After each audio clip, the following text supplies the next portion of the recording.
குலதெய்வம் வீட்டிற்கு வர என்ன செய்ய வேண்டும் தெரியுமா? ஒரே ஒரு எளிய முறைதான்.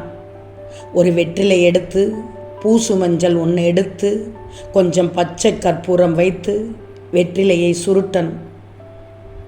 அந்த சுருட்டலை மஞ்சள் நிற நூலால் கோர்த்து அதன் மேல் சந்தன கும்பம் வச்சு குலதெய்வ படத்தின் முன்பாக அந்த சுருட்டலை வச்சு வெள்ளிக்கிழமைகளில் வைத்தால் ஒவ்வொரு வெள்ளிக்கிழமையும் வந்து காய்ந்த வெற்றிலை மட்டும் மாற்றிக்கலாம், மற்ற பொருட்களை அப்படியே பயன்படுத்திக்கலாம்.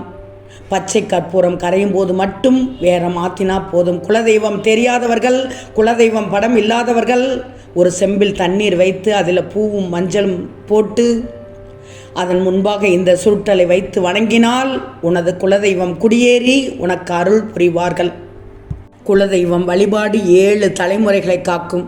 குலதெய்வ வழிபாட்டை செய்து வருபவர்களுக்கு எந்த கிரக தோஷமும் அண்டாது.